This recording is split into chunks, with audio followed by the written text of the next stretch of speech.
हाँ जी, हम लोग मैटर वेव थ्योरी पढ़ रहे थे, तो उससे थोड़ा हम आगे बढ़ें। मैटर वेव थ्योरी में मैंने आपको ड्यूअल नेचर ऑफ लाइट के बारे में बताया था, और हमने आपको ये बताया था कि जो है इलेक्ट्रॉन का, प्रोटॉन का, ड्यूट्रॉन का, अल्फा पार्टिकल का और थर्मल पार्टिकल का, थर्मल एक्सीलरेटेड पार्टिकल का, थर्मल न्यूट्रॉन का, थर्मल एटम का, थर्मल मॉलिक्यूल का, थर्मल पार्टिकल्स का कैसे कैसे वेवलेंथ एसोसिएट होता है ना। तो एक चीज़ तो ये क्लियर हो गई कि अब वेवलेंथ तो हर मोशन के साथ होता ही है। मैं यहाँ हिल रहा हूँ तो पक्का मान के चलो मेरे साथ वेवलेंथ एसोसिएटेड है। छत पे पंखा चल रहा है, पक्का मान के चलिए वेवलेंथ एसोसिएटेड है। यानी कि डी ब्रोगली के according no motion is possible without wavelength, मतलब बिना वेवलेंथ की एसोसिएशन के मोशन हो ही नहीं सकती। अब हमें इसको प्रूव करना है, इसको प्रूव करेंगे हम बिल्कुल, लेकिन उससे पहले इसका एक सबसे ज़्यादा स्ट्रॉन्ग जो चीज़ निकल कर के आई ना, वो ये निकल के आई कि इस कंसेप्ट से explanation of bourse stable orbit हमारे सामने आया कि बोर्स ने जो स्टेबल ऑर्बिट बनाए थे एटॉमिक स्ट्रक्चर में, बोर ने कहा था कि जो एंगुलर मोमेंटम है वो h/2π का इंटीजर मल्टीपल होता है। ये बोर ने कहा था कि किसी भी एटम में इलेक्ट्रॉन्स जो ऑर्बिटल मोशन करते हैं, तो इलेक्ट्रॉन की ऑर्बिटल मोशन का जो एंगुलर मोमेंटम है वो h/2π का इंटीग्रल मल्टीपल होता है। इसे हम बोर का क्वांटम थ्योरी भी कह सकते हैं कि क्वांटाइजेशन ऑफ द ऑर्बिट्स, है ना। इसको एक्सप्लेन किया जा सकता है डी ब्रोगली थ्योरी का यूज लेकर के। तो आज हम सबसे पहले ये डिस्कस करेंगे explanation of bourse stable orbit, क्योंकि बोर ने उसका कोई एक्सप्लेनेशन नहीं दिया था, है ना। लेकिन इसका एक्सप्लेनेशन फिर जो है इससे आया सामने। तो देखिए कैसे, तो टॉपिक डालिए आप, explanation of bourse stable orbits.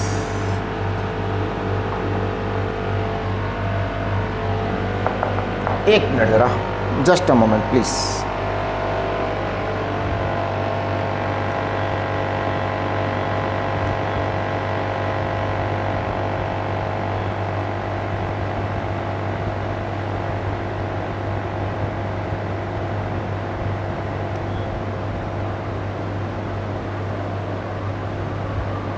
Just a moment.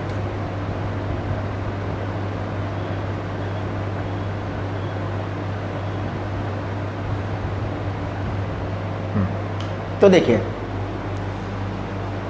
Explanation of bourse stable orbit, actually में क्या हुआ कि जो बोर के ऑर्बिट थे उनकी स्टेबिलिटी का कोई रीजन नहीं था। तो बाद में फिर साइंटिस्ट ने इसको एक्सप्लेन ऐसे किया कि electrons revolve round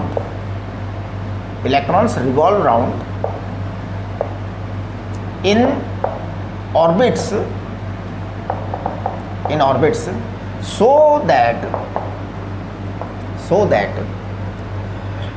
wavelength associated with wave associated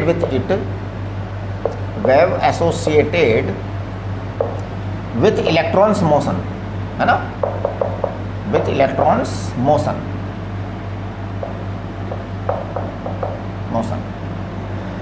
forms standing wave और stationary wave, standing wave और stationary wave। चेक करिए आप, क्या बात कही गई है। इलेक्ट्रॉन्स जो है वो रिवॉल्व राउंड करते हैं ऐसी ऑर्बिट्स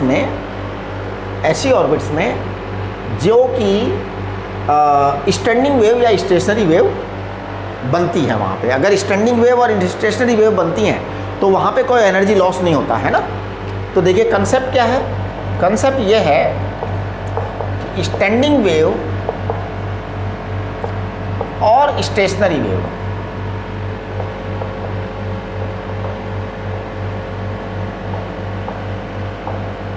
स्टैंडिंग वेव और स्टेशनरी वेव, है ना। Stationary wave creates no energy loss, no radiation loss, है ना, नो रेडिएशन लॉस। अब आप इस बात का मतलब समझिए, जैसे मान लीजिए आपका इलेक्ट्रॉन जो है इस ऑर्बिट में चक्कर लगा रहा है, राइट। ये मान लो इलेक्ट्रॉन की ऑर्बिट है ना, इस ऑर्बिट में इलेक्ट्रॉन चक्कर लगा रहा है। अब इस ऑर्बिट में स्टेशनरी वेव का बनना जरूरी है। अगर स्टेशनरी वेव या स्टैंडिंग वेव बन रही है तो इसका मतलब है कि ये एनर्जी लॉस नहीं होगा। अब देखिए इसके लिए क्या करते हैं हम, अगर मैं इस ऑर्बिट को इमेजिनरी फॉर्म में स्ट्रेट लाइन में तोड़ दूं, इसकी रेडियस r है, अगर इसकी रेडियस r है तो बताइए जब मैं इसको स्ट्रेट लाइन में तोड़ूंगा तो इसकी लंबाई कितनी आएगी, 2πr। इसको इस तरह से तोड़ो तो इसकी लंबाई आएगी 2πr। हाँ, तो आप ध्यान दीजिए, ये आपका r ऑर्बिट है, इसकी लंबाई आएगी 2πr। इसमें है ना स्टैंडिंग वेव बननी है, स्टेशनरी वेव बननी है। तो स्टेशनरी वेव हमेशा कंप्लीट बनती है, आधी अधूरी नहीं बनेगी इसके अंदर, है ना। तो जैसे आपकी वेव जो है कंप्लीट वेवलेंथ आएगी इसमें पूरी की पूरी। जैसे या तो आपकी वेव जो है एक कंप्लीट वेव ऐसे आएगी, तो ये वेवलेंथ कंप्लीट हो गई जी, 2 लूप हो गए, वेवलेंथ कंप्लीट हो गई। या फिर अगर ये वेवलेंथ ऐसे नहीं आ रही है तो ये ऐसे आएगी, ऐसे आएगी, 4 लूप बनेंगे, है ना। मतलब आधी वेवलेंथ नहीं बनेगी, कंप्लीट वेवलेंथ बनेगी, तब स्टैंडिंग वेव बनेगी, है ना। हाँ, इसके अलावा भी जैसे 6 भी बन सकते हैं। तो आप थोड़ा सा कंसेप्ट को पकड़िए, आपकी जो वेवलेंथ है ना वो कंप्लीट बनेगी। मतलब देखना कितने लूप बनेंगे, 1 2 3 4 5 6 7। ये पॉसिबल नहीं है, ये पॉसिबल नहीं है, क्योंकि फिर 7 लूप बन गए ना, तो ये 3.5 लैम्डा हो गई। तो 3.5 लैम्डा पॉसिबल नहीं है, कंप्लीट लैम्डा होगी, है ना। तो देखिए कंसेप्ट क्या है, standing wave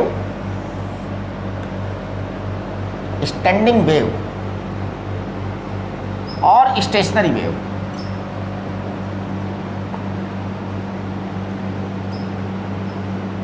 in orbital motion of electron,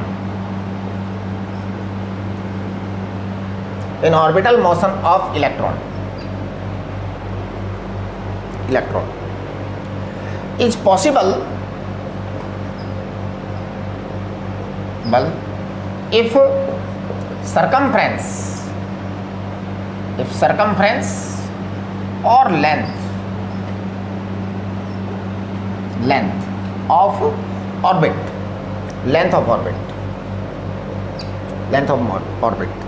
is integer multiple of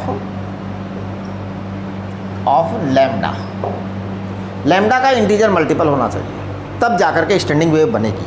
तो एक्चुअली क्या हुआ कि जो हमारी वेव्स हैं वो इसी तरह से बनेंगी कि आपकी पूरी की पूरी कंप्लीट वेवलेंथ आनी चाहिए। तो कंसेप्ट क्या है, कंसेप्ट है 2πr is equal to n lambda. First orbit होगी, है ना, तो फर्स्ट ऑर्बिट होगी तो n इक्वल टू 1 होगा। तो 2πr1 क्या आएगा, 2πr1 आएगा लैम्डा। सेकेंड ऑर्बिट होगी तो n इक्वल टू 2 होगा, तो 2πr2 क्या आएगा, 2 लैम्डा। समझ गए। इसी तरीके से अगर n equal to n orbit होगी तो 2πrn, nth रेडियस, ये आएगी n लैम्डा। इस तरह से ये होगा। अच्छा, अभी आपको डी ब्रॉगली की थ्योरी के according, as per de Broglie's theory,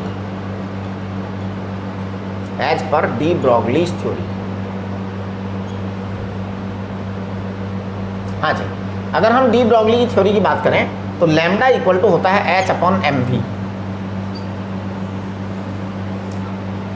lambda equal to होता है h/mv। अब देखो मैं यहाँ पर लैम्डा की वैल्यू लिखूँगा, लिखूँ तो 2πr is equal to n lambda, lambda is h/mv, lambda is h/mv। आप ऐसा करें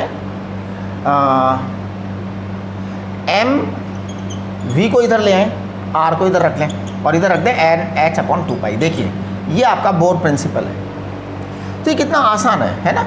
एंगुलर मोमेंटम जो एम वी आर, बोर साहब ने आपको यही तो बात बताई थी एटॉमिक स्ट्रक्चर में, केमिस्ट्री में पढ़ा होगा आप लोगों ने, राइट। तो ये मामला बड़ा सीधा है और बड़ा ही सिंपल सा मामला है, ज़्यादा कुछ सोचने समझने का नहीं है। तो ये एक्सप्लेनेशन कहाँ से निकल के आया? डी ब्रोगली के प्रिंसिपल से निकल के आया। तो डी ब्रोगली की जो वेवलेंथ है, इसका कंसेप्ट है कि इलेक्ट्रॉन्स जो हैं, डी ब्रोगली एंड बोर का दोनों का ये कंसेप्ट है कि इलेक्ट्रॉन उसी ऑर्बिट में चक्कर लगा सकते हैं, इस इलेक्ट्रॉन उसी ऑर्बिट में रह सकते हैं। यानी इलेक्ट्रॉन की पॉसिबिलिटी वही ऑर्बिट होंगे या पॉसिबल वही ऑर्बिट होंगे जिनमें इलेक्ट्रॉन ऐसा रिवॉल्यूशन करे कि स्टैंडिंग या स्टेशनरी वेव बन जाए। तो स्टैंडिंग या स्टेशनरी वेव बनना बेहद ज़रूरी है, क्योंकि स्टैंडिंग और स्टेशनरी वेव बनेगी ना तभी स्टेबिलिटी आएगी, हैं। अदरवाइज तो क्या होगा, इलेक्ट्रॉन रेडिएशन करता करता, जैसे रदरफोर्ड वाला जो कंसेप्ट था ना कि वो अंत में न्यूक्लियस में गिर जाएगा, वैसा हाल हो जाएगा। अब इलेक्ट्रॉन जो है कोई एनर्जी रेडिएट नहीं करेगा, इसकी गारंटी चाहिए। इलेक्ट्रॉन कोई एनर्जी रेडिएट नहीं करेगा, इसकी गारंटी चाहिए। तो कैसे होगी इसकी गारंटी? इसकी गारंटी ये होगी कि आपकी वहाँ स्टेशनरी या स्टैंडिंग वेव बन जाए। तो स्टेशनरी या स्टैंडिंग वेव जब बनती है तो किसी प्रकार का कोई एनर्जी लिबरेशन नहीं होता है, एनर्जी रेडिएट नहीं होती है। और जब एनर्जी रेडिएट नहीं होती है तो वो स्टेबिलिटी आ जाती है। तो इसमें क्या है कि स्टैंडिंग वेव या स्टेशनरी वेव अगर आपको बनानी है तो उसका केवल एक ही अप्रोच है कि आपकी जो ऑर्बिटल की जो लेंथ है वो वेव लेंथ जो होती है उसकी इंटीजर मल्टीपल होनी चाहिए। तो 2πr it should be n lambda. अब अगर n है 1 इक्वल टू तो 1 लैम्डा बनेगी, 2 है तो 2 लैम्डा बनेगी, 3 है तो 3 लैम्डा बनेगी, राइट। और डी ब्रोगली का प्रिंसिपल कहता है लैम्डा इक्वल टू h/mv, तो 2πr इक्वल टू nh/mv और ये mv r बराबर nh/2π। एक बार जरा, ठीक है। तो ये आपका बोर की स्टेबल ऑर्बिट का एक्सप्लेनेशन आया। अब हम क्या करेंगे? अब इसके बाद में हम करेंगे proof of the de Broglie's principle. De Broglie ने ये जो लैम्डा इक्वल टू h/mv वाली जो बात कही, तो डी ब्रोगली ने बड़ा क्लियर कट कहा कि हर मास पार्टिकल के साथ में वेवलेंथ एसोसिएटेड है और वेवलेंथ की वैल्यू कितनी है? Lambda equal to h/mv। हम इसको एक्सपेरिमेंटली प्रूव करेंगे, है ना।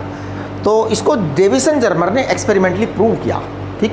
तो वो प्रूफ मैं डिस्कस करूंगा अभी आपके सामने, राइट। तो देखिए हमारा टॉपिक है डेविसन जर्मर एक्सपेरिमेंट।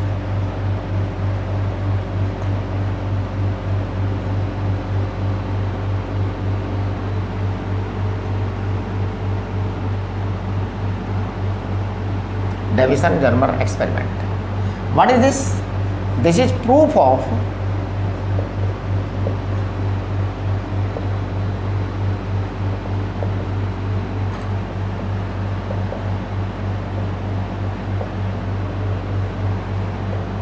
देखिए डेविसन जर्मर साहब ने एक आर्गुमेंट दिया। डेविसन जर्मर साहब ने एक आर्गुमेंट दिया कि भाई डी ब्रोगली साहब कह रहे हैं कि मास पार्टिकल के साथ वेवलेंथ एसोसिएट होती है, राइट। तो देखो कंसेप्ट क्या है, एज पर डी ब्रोगली, आप स्टेप बाय स्टेप सुनेंगे तो बात बहुत आराम से समझ में आएगी। As per de Broglie, motion of any mass particle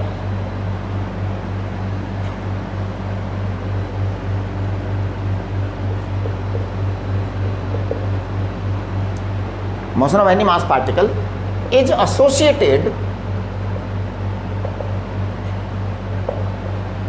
with a wavelength।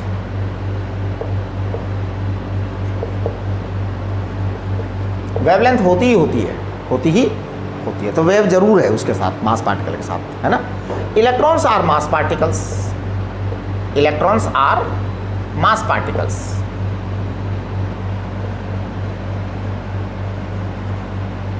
Mass particles and normally accelerated electrons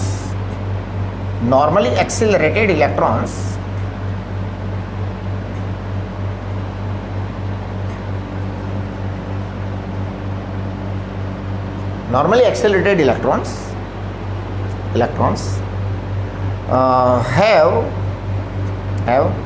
de Broglie wavelength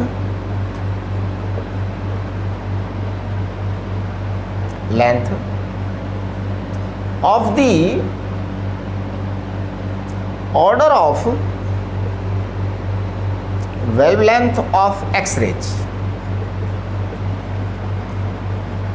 अब बात को समझिए, देखिए, अगर किसी इलेक्ट्रॉन को है ना 50 वोल्ट 100 वोल्ट के आसपास जो है ना नॉर्मल वोल्टेज से एक्सेलरेट किया जाए, तो इलेक्ट्रॉन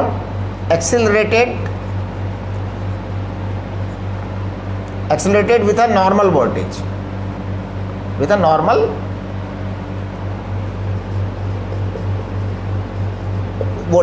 है ना। तो जब इलेक्ट्रॉन को एक नॉर्मल वोल्टेज से एक्सेलरेट करा दिया जाता है, तो इलेक्ट्रॉन में जो वेवलेंथ आती है डी ब्रॉगली के अकॉर्डिंग, है ना, then de Broglie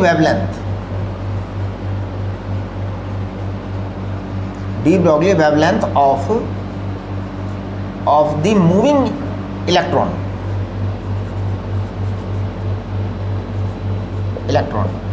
is same as that of X-rays। X-rays की जो वेवलेंथ होती है ना उसके लगभग बराबर ही होती है। तो अब देखिए, जब ये चीज हुई ना, तो based on this fact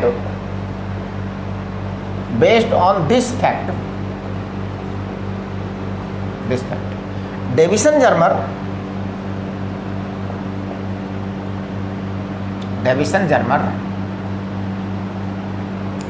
है ना, Davison-Germer argued that if it is really so, क्या था उनका argument, if it is really so, ऐसा अगर सच में है कि साहब इलेक्ट्रॉन के साथ डी ब्रॉगली वेव, इलेक्ट्रॉन तो मास पार्टिकल है जी, एक्सरेज क्या है, इलेक्ट्रोमैग्नेटिक वेव है, ध्यान दीजिए, X rays are electromagnetic wave, electron is mass particle. तो Davisson Germer argued that if it is really so, then behavior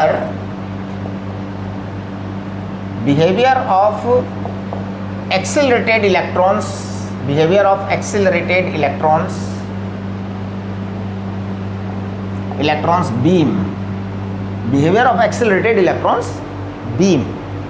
beam है ना, with metal crystal, with metals, है ना, should be similar to the behavior of X-rays। भाई X-rays जो behave करती हैं वो इलेक्ट्रॉन भी कर देवे, अगर ऐसा है तो, है ना। X-rays are electromagnetic waves, not mass. X-rays are electromagnetic waves, not mass particles.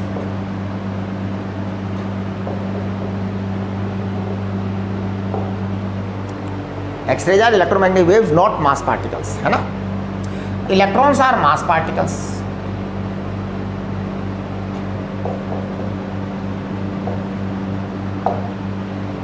है ना।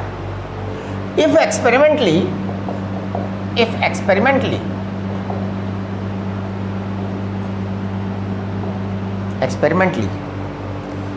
if experimentally we find similarity in behavior,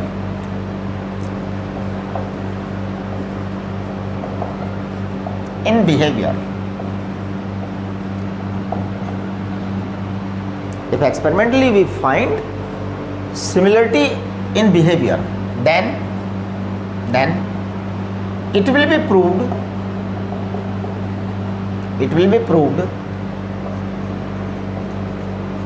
that mass particles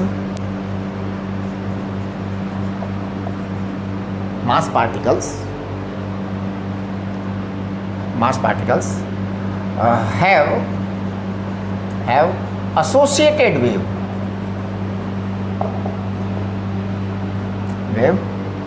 in motion, यानी मास पार्टिकल्स की जब मोशन होती है तो उसके साथ वेव एसोसिएटेड होती है। ये प्रूव हो जाएगा अगर बिहेवियर एक जैसा हो गया तो, क्योंकि एक्सरेज तो वेव है, एक्सरेज तो पार्टिकल है नहीं, एक्सरेज तो वेव है, इलेक्ट्रॉन पार्टिकल है। अब दोनों का एक जैसा बिहेवियर अगर आ जाए तो मामला सही है। तो ये चीज़ एक्सपेरिमेंटली उन्होंने की। तो लॉजिक क्या था? लॉजिक ये था उनका कि Bragg's equations for X-ray diffraction, Bragg's equation for X-ray diffraction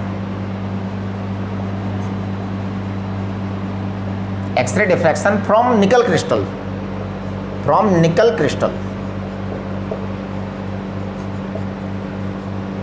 Bragg's equation for X-ray diffraction from nickel crystal, है ना। if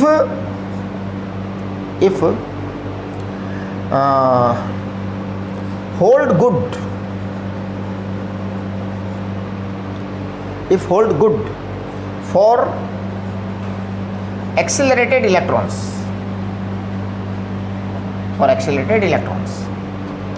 Bragg's equation for X-ray diffraction from nickel crystal if hold good for accelerated electrons, then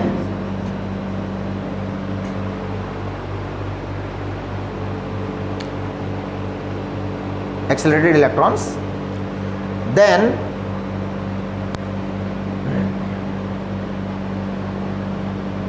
it will be proved, that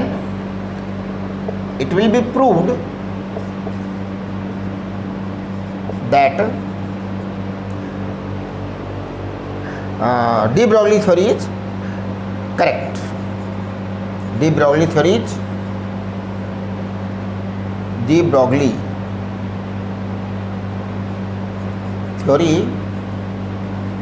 is good, अपने आप ही prove हो जाएगा, है ना। हाँ, तो बड़ा लॉजिक सिंपल सा था कि भाई ब्रैग की इक्वेशंस एक्सरेज के लिए हैं, इलेक्ट्रॉन्स के लिए नहीं है। अगर इलेक्ट्रॉन्स के लिए भी वो वैसा ही हो जाए जैसा एक्सरेज के लिए हो रहा है तो अपने आप ही पता लग जाएगा कि हाँ भाई सही बात है। तो Bragg's equation for X-ray diffraction from nickel crystal if hold good for accelerated electrons then it will prove that de Broglie theory is good. इसका मतलब वो प्रूव हो जाएगी डी ब्रॉगली थ्योरी, राइट। अब हम जो है ना ब्रैग्स इक्वेशन पढ़ेंगे, उसके बाद में हम डेविसन जर्मर एक्सपेरिमेंट करेंगे। चलिए जी, तो देखिए सबसे पहले हम बात करेंगे Bragg's equation for X-ray diffraction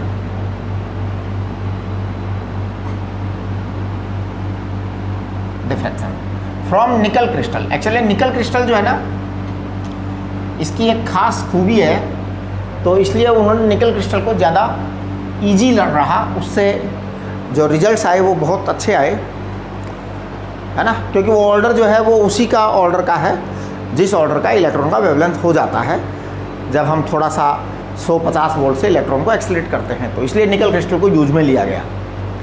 Bragg's equation for X-ray diffraction for nickel crystal.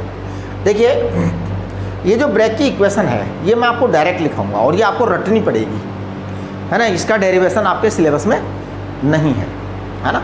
हालांकि मैं इसके बारे में कुछ बातें जो है वेव पार्टिकल जब पढ़ाऊंगा, वेव थ्योरी ऑफ वो क्या बोलते हैं ना, वेव ऑप्टिक्स, उस समय मैं बताऊंगा थोड़ा सा। आपको उसका इनसाइट लुक भी दूंगा, आपको आइडिया भी दूंगा कि कहाँ से आई होगी इक्वेशन, राइट। लेकिन फिलहाल हम इसके दो फॉर्म हैं और दोनों फॉर्म में डायरेक्ट लिख रहा हूँ, करेक्ट, और निकल क्रिस्टल के लिए ही लिखूंगा। अब इसमें जो है ना टर्म्स का आपको ध्यान रखना है, जो जो टर्म का मैं जैसा जैसा नाम लूँगा आपको वो टर्म वैसे के वैसे याद रखनी है, समझ रहे हो ना। हाँ, मतलब आप टर्म को बदल नहीं सकते, बदल नहीं सकते। तो देखिए सबसे पहले मैं लिख रहा हूँ capital D sine phi equal to n lambda, capital D sine phi equal to n lambda. अब देखिए कैपिटल D को हम क्या कहते हैं, है ना, कैपिटल D को हम कहेंगे inter atomic spacing, inter atomic spacing.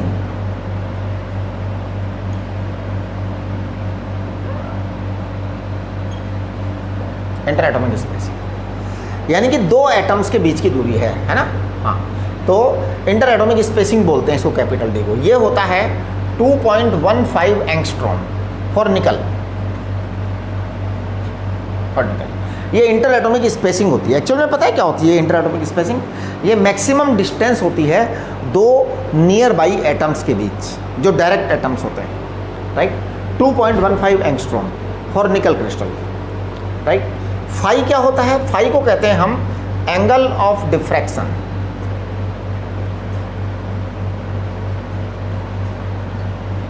Angle of diffraction. N को कहते हैं order of diffraction, order of diffraction, है ना। हाँ, और लैम्डा तो आपकी वेवलेंथ है ही। ये आपका एक्स रेज के लिए इक्वेशन है, right. Inter atomic spacing capital D को कहते हैं। दूसरा, इसी इक्वेशन को दूसरे ढंग से लिखा गया है और ये होता है 2D साइन थीटा बराबर एन लैम्डा, ठीक है। अब देखिए स्मॉल d क्या है, स्मॉल d है लैटिस कांस्टेंट, लैटिस कांस्टेंट। ये लैटिस कांस्टेंट क्या होता है मैं बताता हूँ, इसको आपको क्या समझना है इसको। दैट इज इंटर मतलब distance between two adjacent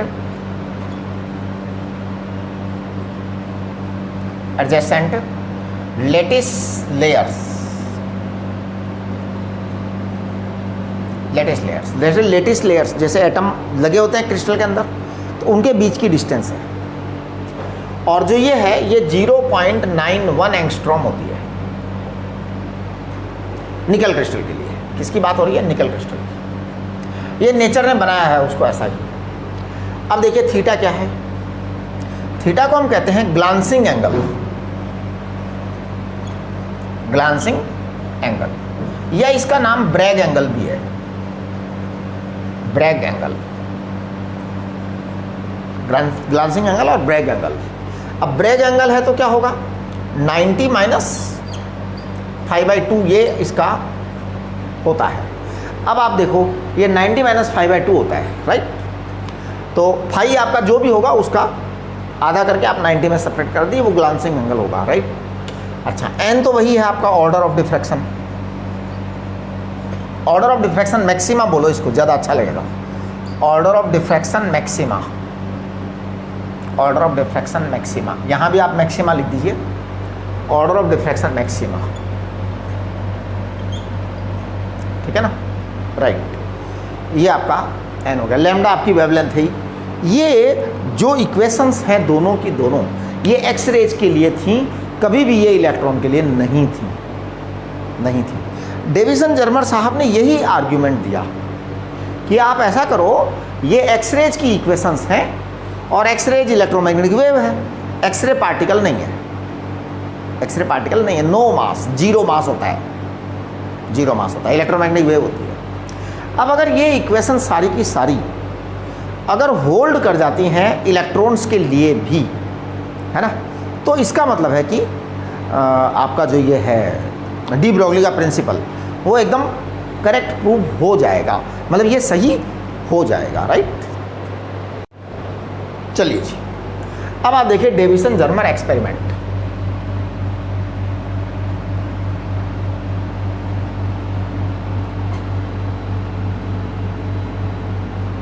setup बनाऊंगा मैं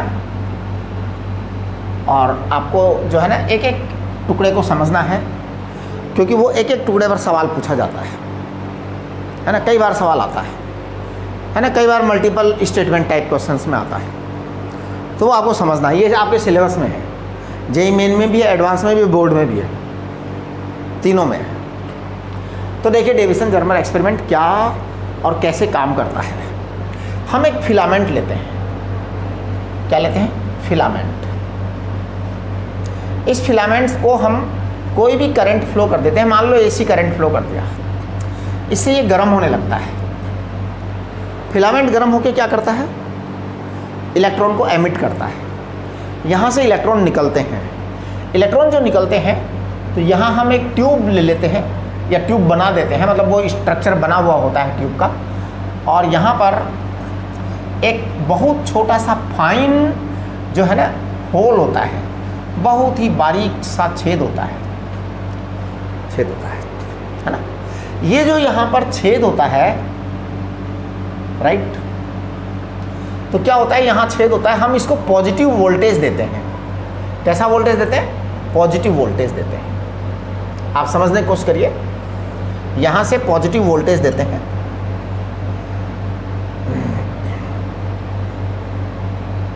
ये हम बदल सकते हैं हमारी आवश्यकता के अनुसार वोल्टेज को, है ना।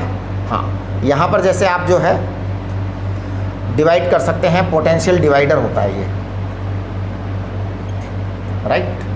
अब देखिए आप ये जो है ना, ये यहाँ से आप एक स्लाइडिंग जोकी ले आते हैं, ये आपका माइनस है, ये आपका प्लस है, तो यहाँ प्लस होता है और यहाँ माइनस होता है, राइट। यहाँ आपका नेगेटिव टर्मिनल आता है, ये चीज़ आपकी नेगेटिव बन जाती है। ये जो आपका सोर्स है करंट का, ये अलग सोर्स है, ये फिलामेंट को गर्म करने के काम आता है। यानी इसका यूज क्या है? To heat the filament.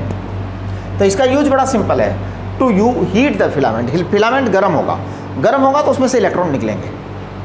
Electron निकल के फिर ये माइनस है, ये माइनस जो होगा तो इलेक्ट्रॉन रिपेल होंगे, यहाँ से माइनस है ना, नेगेटिव के कारण इलेक्ट्रॉन रिपेल होंगे, इलेक्ट्रॉन रिपेल होंगे। यहाँ पॉजिटिव है, यहाँ पे पॉजिटिव आएगा, तो ये पॉजिटिव टर्मिनल को हम यहाँ कनेक्ट कर देते हैं ना। बीच में ये थोड़ा सा नॉन मेटल बनाते हैं जानबूझ करके, जिससे कि ये और ये कनेक्ट ना हो जाए, वहाँ पे पॉजिटिव रहता है, ठीक है। यहाँ हम फाइनल पेंसिल बीम ऐसा बनाते हैं जो एकदम पतला सा बारीक सा छेद होता है, इसमें से इलेक्ट्रॉन की बीम निकलती है। So this is fine pencil electron beam. इस सारे अरेंजमेंट का जो नाम है, दिस टोटल अरेंजमेंट, इसका नाम क्या है? इस पूरे अरेंजमेंट का नाम बता रहा हूँ मैं आपको। क्या नाम है? इस अरेंजमेंट का नाम है इलेक्ट्रॉन गन। क्या नाम है? Electron gun. इलेक्ट्रॉन की बंदूक है ये, इसमें से इलेक्ट्रॉन आता है, बहुत तेज स्पीड से आता है। फाइन बीम होती है, एकदम पतली बीम आती है, छेद हम ऐसे बनाते हैं कि वो एकदम आता है उसमें से, राइट, और तेज स्पीड से निकल जाता है। यहाँ जो वोल्टेज लगाया जाता है, यहाँ हम एक वोल्ट मीटर लगा देते हैं, जिससे हम अप्लाइड वोल्टेज नाप सकते हैं कि भैया कितना वोल्टेज लगाया है ना, 40 वोल्ट लगाया कि 50 वोल्ट लगाया, कि आपने जो है 56 वोल्ट लगाया, 60 लगाया, 62 लगाया, कितना वोल्ट लगाया, वो आप नाप सकते हैं यहाँ से। अब ये जो इलेक्ट्रॉन की बीम आ रही है ना बेटा, इलेक्ट्रॉन की बीम आ रही है, हम क्या करते हैं, यहाँ एक निकल क्रिस्टल रख देते हैं, निकल का बना हुआ टुकड़ा, निकल का टुकड़ा रख देते हैं, निकल, निकल। ये इलेक्ट्रॉन बीम जैसे ही निकल पर गिरती है, तो निकल क्रिस्टल के ऊपर गिरते ही ये बहुत सारे इलेक्ट्रॉन्स होते हैं, और जैसे ही निकल क्रिस्टल पर गिरते ही सब दिशाओं में चहुं ओर इधर उधर मत पूछो किधर किधर ये इलेक्ट्रॉन्स क्या होते हैं, फैल जाते हैं, तो चहुं तरफ फैल जाते हैं इलेक्ट्रॉन्स, राइट। अब सवाल ये उठता है किस डायरेक्शन में कितने इलेक्ट्रॉन गए, इसका पता लगाना है। अब देखो इलेक्ट्रॉन कोई ऐसा तो है नहीं कि हम उसकी काउंटिंग कर लें कि साहब इलेक्ट्रॉन की गिनती लगा लो कि इधर 10 इलेक्ट्रॉन गए, इधर 15 गए, इधर 20 गए, हैं? ऐसा पॉसिबल नहीं है। But we want to know, हम जानना चाहते हैं कि किस किस तरफ कितने कितने इलेक्ट्रॉन गए। और बेटा ये जो चीज़ है कि किस तरफ कितने कितने इलेक्ट्रॉन गए, it is not so easy. ये पता लगाना बहुत आसान कार्य नहीं है। इसके लिए हमें कुछ अलग सा जुगाड़ करना पड़ेगा, कुछ अलग सा इंतज़ाम करना पड़ेगा। तो देखिए मैं कर रहा हूँ इंतज़ाम, ठीक है। हाँ, मैं यहाँ पर एक रेलिंग लगाता हूँ। रेलिंग मतलब सर्कुलर रेलिंग, ऐसे।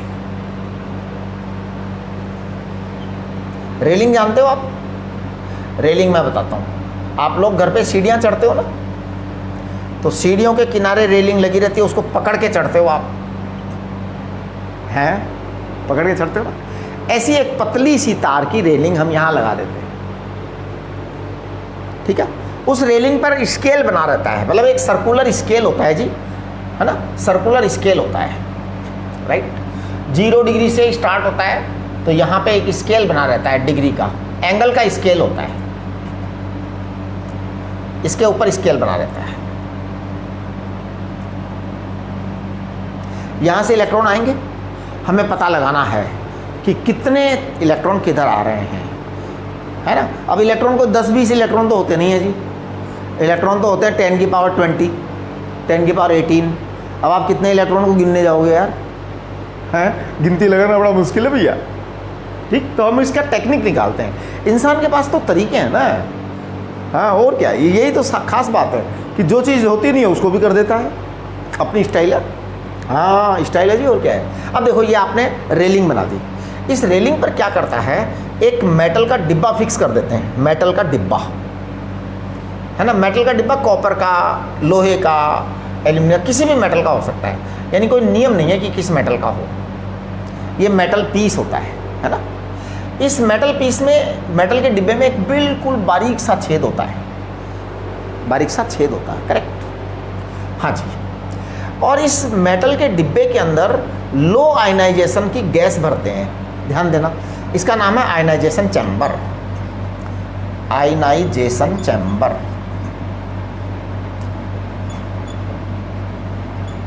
आयनाइजेशन चैम्बर, है ना।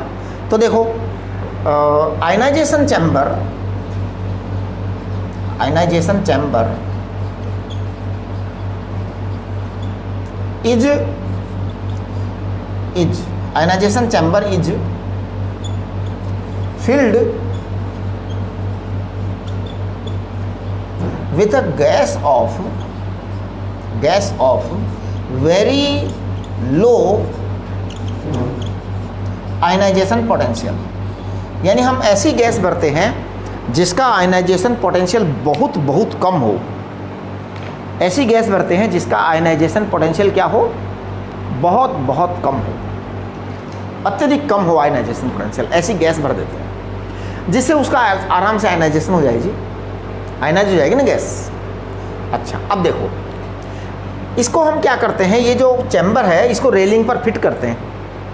ये जो चैम्बर है ना, लोहे का डिब्बा होता है या एल्यूमिनियम का डिब्बा होता है, किसी भी मेटल का हो सकता है ना, उसको हम यहाँ पे फिक्स कर देते हैं इस रेलिंग के ऊपर, और रेलिंग पर हम इसको चला सकते हैं, इधर उधर इधर उधर इधर उधर चला सकते हैं, है ना। यहाँ एक इंडिकेटर लगा रहता है, यहाँ एक इंडिकेटर लगा रहता है, यहाँ से इलेक्ट्रॉन आते हैं इस छेद के अंदर। जब इलेक्ट्रॉन्स आ रहे हैं तो ये इलेक्ट्रॉन्स, इसके अंदर जो गैस के पार्टिकल्स हैं, गैस के जो मॉलिक्यूल्स हैं या गैस के जो एटम्स हैं, लो आयनाइजेशन वाली गैस है ना, तो वो इलेक्ट्रॉन्स आके इसको आयनाइज करते हैं। क्या करते हैं? आयनाइज करते हैं। अब एक बात बताओ, अगर कम संख्या में इलेक्ट्रॉन आएंगे, मान लो इलेक्ट्रॉन कम आ रहे हैं तो आयनाइजेशन कम होगा, इलेक्ट्रॉन ज़्यादा आ रहे हैं तो आयनाइजेशन ज़्यादा होगा। तो हम इसमें जो आयनाइजेशन होगा, जो आयन बनेंगे वो कम आयन बने या ज़्यादा आयन बने, अगर इसका पता लग जाता है तो हमें ये पता लग जाएगा कि इलेक्ट्रॉन ज़्यादा किधर आ रहे हैं, है ना। एक मिनट, हाँ, तो देखो ये जो इलेक्ट्रॉन्स का जो आयनाइजेशन होगा ना, उससे हम पता लगा लेंगे कि इलेक्ट्रॉन्स किधर आ रहे हैं, ज़्यादा कम किधर आ रहे हैं। मान लो यहाँ पे रखा और आयनाइजेशन बहुत कम हुआ, इसका मतलब भैया इस एंगल पर इलेक्ट्रॉन कम आ रहे हैं। मान लो इसको थोड़ा सा हमने इधर किया और आयनाइजेशन बहुत ज़्यादा हो गया, इसका मतलब इलेक्ट्रॉन ज़्यादा आ रहे हैं। यहाँ रखा तो आयनाइजेशन बहुत ज़्यादा हो गया तो भी इलेक्ट्रॉन आ रहे हैं ज़्यादा। अब सवाल ये उठता है कि ये आयनाइजेशन को नापेंगे कैसे? आयनाइजेशन कोई ऐसी चीज़ तो है नहीं जो दिख जाती है कि साहब दिख गया, बन गए बन गए बन गए, ऐसा तो नहीं है ना।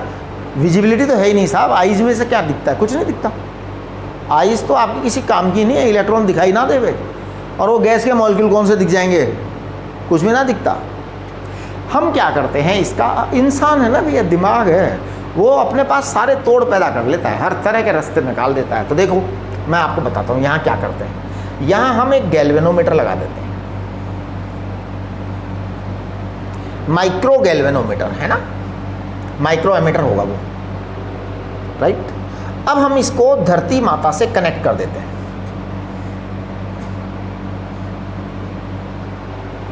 यहां पर करंट बहेगा बेटा, क्या बहेगा? करंट बहेगा। करंट की डायरेक्शन देखो, वो जो इलेक्ट्रॉन्स के कारण जो आयनाइजेशन होगा ना, वो तो इलेक्ट्रॉन्स सारे अर्थ में चले जाएंगे, हाथों हाथ चलते जाएंगे वो हाथों हाथ। ये आयनाइजेशन करंट है, राइट। तो स्मॉल आई क्या है? Ionization current.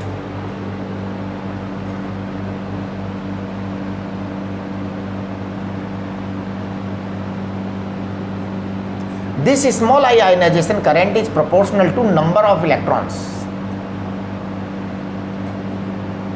ज़्यादा नंबर यानी ज़्यादा आयनाइजेशन करंट, कम नंबर यानी कम आयनाइजेशन करंट, कम आयनाइजेशन करंट। समझ गए?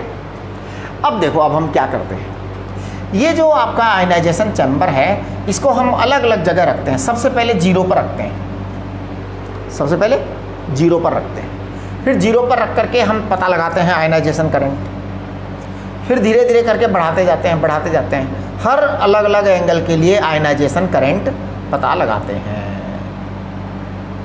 ठीक है ना। तो वी रिकॉर्ड, हम एक रिकॉर्ड बनाते हैं आयनाइजेशन करंट का और एंगल का, राइट। तो we make a record, we make a record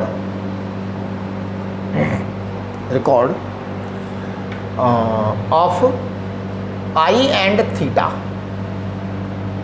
I and phi, sorry, I and phi है ना, वो आपका phi है, ये एंगल phi है, phi यानी diffraction angle. We make a record of I and phi for different applied voltage।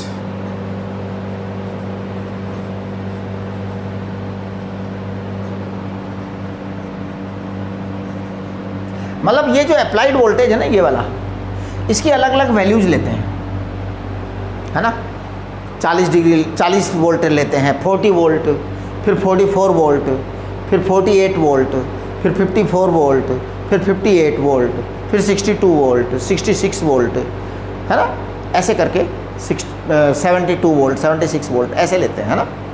ये हम अलग अलग वोल्टेज लेते हैं और अलग अलग वोल्टेज ले करके फिर हर वोल्टेज के लिए आई फाई का ग्राफ कैलकुलेट करते हैं, है ना। तो देखिए, वी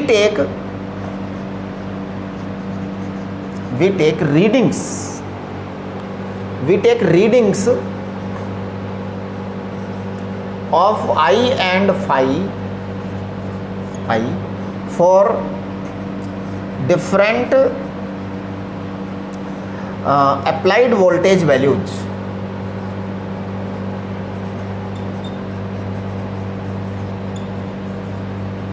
है ना। तो देखिए कौन कौन से वोल्टेज की वैल्यू हमने ले रखी थी। 40 डिग्री, वो sorry 40 volt, 44 volt, 48 volt, 54 volt, 60 volt, फिर 64 volt, 68 volt, 76 volt.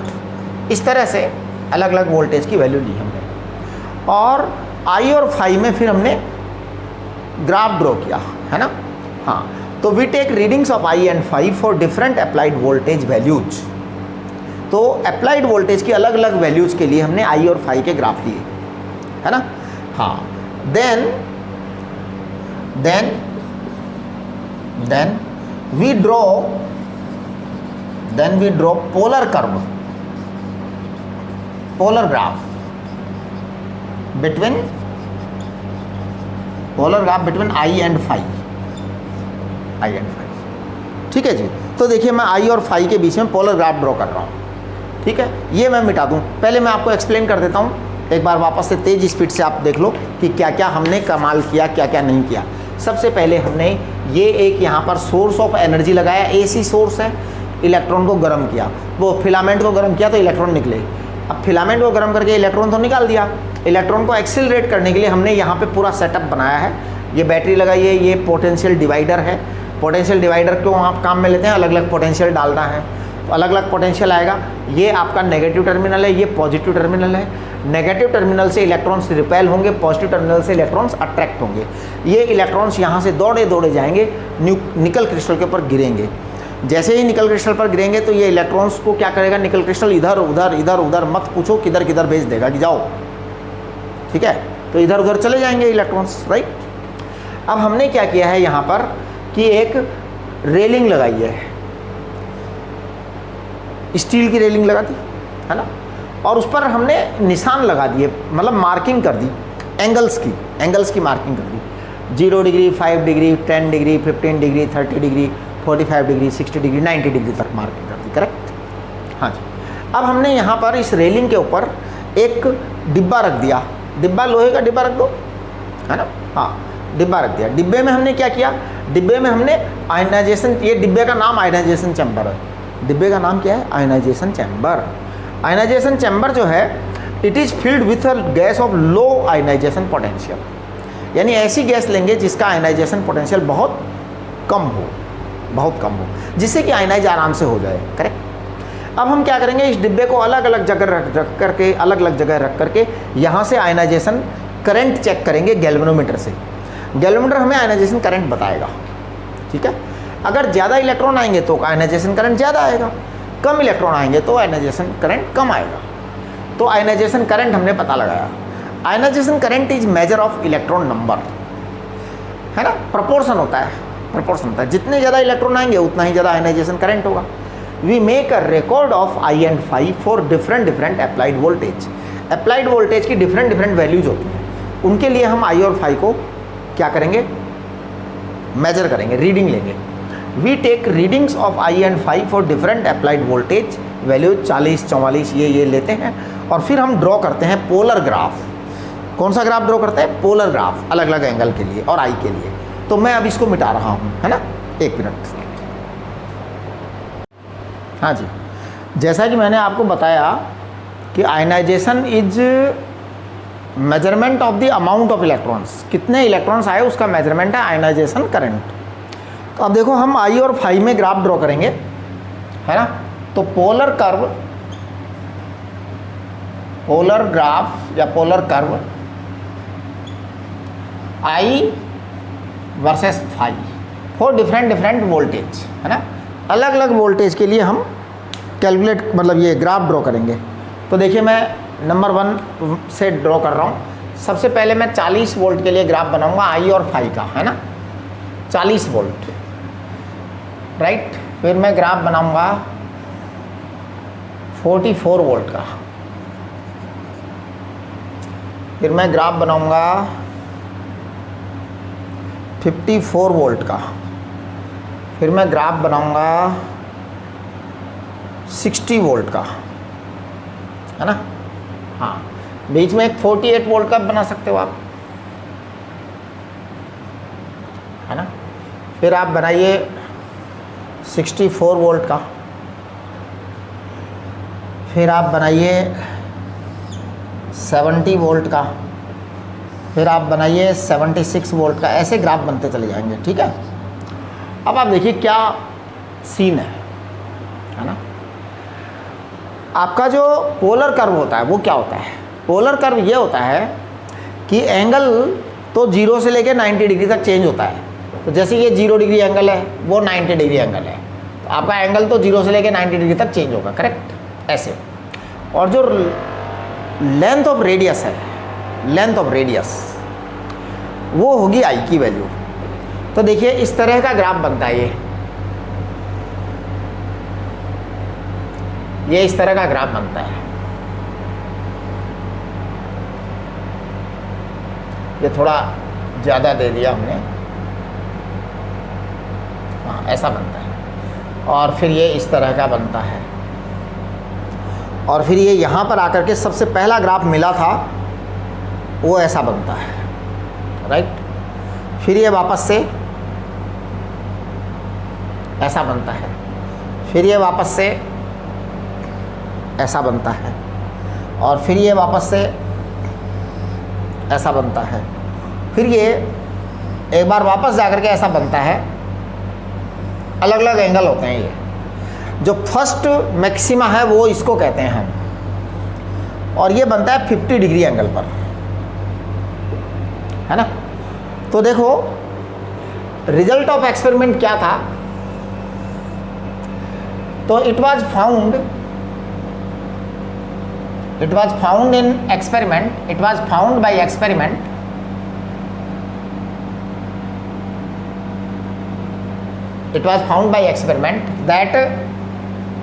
that first diffraction maxima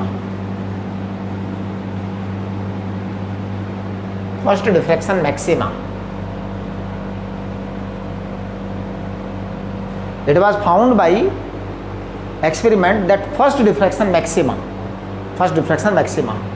is observed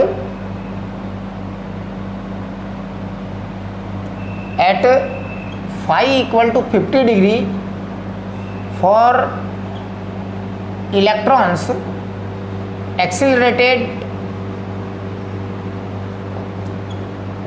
with 54 volt. तो 54 वोल्ट के जो इलेक्ट्रॉन्स थे उनका जो एक्सीलरेशन हुआ और उसके जो 50 डिग्री पर था, तो सबसे पहला डिफ्रैक्शन मैक्सिमा आया, उसके बाद में फिर और भी आते हैं diffraction maxima, number 2, number 3, number 4, वो अलग अलग वोल्टेज के लिए आते हैं, लेकिन सबसे पहला यही था। अब हमने इसकी कैलकुलेशन 3 तरह से की। सबसे पहले as per de Broglie formula, तो डी ब्रॉगली का जो फार्मूला था उसके अकॉर्डिंग कितना आएगा, लैम्डा बताओ। लैम्डा हमने लिखा था डी ब्रॉगली फार्मूले के according 12.27 upon under root 54 volt. ये कल मतलब पिछले लेक्चर में करवाया हुआ आपको, है ना, इलेक्ट्रॉन का वेवलेंथ 12.27 अपॉन अंडर रूट 54, क्योंकि 54 वोल्ट लिया ना। ये लैम्डा आपका आया एज पर डी ब्रॉगली, तो इसका अप्रोक्सीमेट जो है इसका आंसर आता है 1.66 एंगस्ट्रॉम। ये अप्रोक्सीमेट, नॉट करेक्ट, है ना, ये आता है। अब देखिए दूसरी बात, हमारा जो फॉर्मूला था कैपिटल डी साइन फाई बराबर एन लैम्डा। कैपिटल डी को हमने कहा 2.15, साइन फाई को कहा sine 50 degree, it is equal to n equal to 1 और लैम्डा। तो आपका ये लैम्डा आ गया यहाँ पे, है ना। तो देखिए लैम्डा कितना आया, लैम्डा जब आप कैलकुलेट करेंगे 2.15 एंड साइन 50 डिग्री, तो 2.15 एंड साइन 50 डिग्री इसका मल्टीप्लिकेशन ये अप्रोक्सीमेटली आता है 1.67 एंगस्ट्रॉम आता है। इसी तरीके से अगर आप तीसरे स्टेज पर कैलकुलेशन करते हैं 2d sine theta equal to n lambda, हमने बताया 2d को 0.91 एंगस्ट्रॉम बताया था, आज ही बताया है ना, राइट, 91 एंगस्ट्रॉम। साइन थीटा को हमने कहा 90 माइनस 5/2, थीटा को 90 माइनस 5/2, 90 माइनस 5/2 यानी 50/2 यानी 25, ये n यानी 1 और लैम्डा आ जाएगा। तो आप देखेंगे लैम्डा जो आया है ये आपका हो गया है 1.82 इंटू साइन 65 डिग्री, ये आपका अप्रोक्सीमेटली फिर आ जाएगा 1.67 एंगस्ट्रॉम के आसपास। तो ये इस तरह से आपका जो है ना आ रहा है। अब देखिए ये 1.66 तो आपका डी ब्रोगली के फॉर्मूले से आया और ये आपके ब्रैग की इक्वेशन से आया, ब्रैग की इक्वेशन से आया। तो ये 1.66 और 1.67 ये तो लगभग क्या हुए, एक जैसे ही तो हो गए ना, है ना। हाँ एक मिनट ज़रा, हाँ जी, तो ये लगभग एक जैसे हो गए। तो इट इज़ वेरी क्लियर कि दोनों के जो रिजल्ट हैं वो एक जैसे ही आ गए हैं, इनकी ज़रूरत नहीं है ज़्यादा। आपको केवल एक चीज़ ध्यान रखना काफ़ी है कि 54 वोल्ट वाला था सबसे पहला डिफ्रैक्शन और एंगल था 50 degree, angle of diffraction, that is called as diffraction angle, ठीक है ना। हाँ तो अब देखिए आप,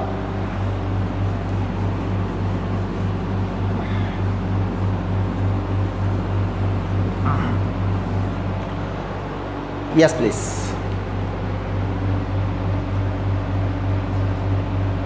देखो जी, तो hence it is very clear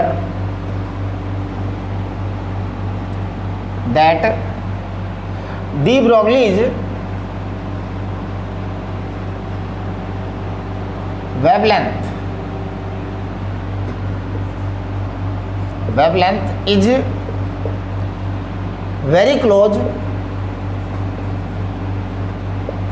to the experimental result.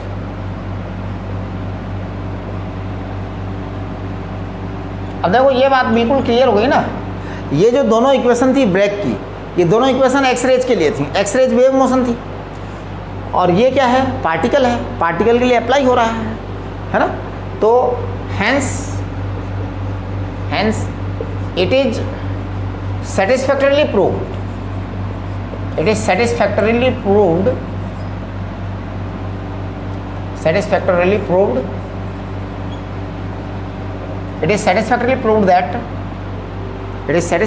that mass particles, यहाँ पर mass particles कौन से थे, that is इलेक्ट्रॉन, है ना। तो इलेक्ट्रॉन है साहब ये mass particles have associated waves, associated wave motion, है ना। तो this proves the dual nature of matter. तो डी ब्रोगली के प्रिंसिपल का प्रूव हो गया ये, है ना, ये डी ब्रोगली के फॉर्मूले का प्रूव हो गया। तो hence de Broglie theory is proved correct, ठीक है। तो बस आपको ये सब अगर स्कूल में आता है तो आपको ये सब करके आना पड़ेगा। और वैसे मैं आपसे ये कहूँगा कि स्कूल वाले टीचर ने जैसे कराया हो ना वैसे करना। हाँ, तो hence de Broglie theory is proved correct. तो ये आपका जो है ना ड्यूअल नेचर वाला टॉपिक कंप्लीट हो गया। अब हम एक्स रेज करेंगे। अब क्या करेंगे, हम एक्स रेज करेंगे।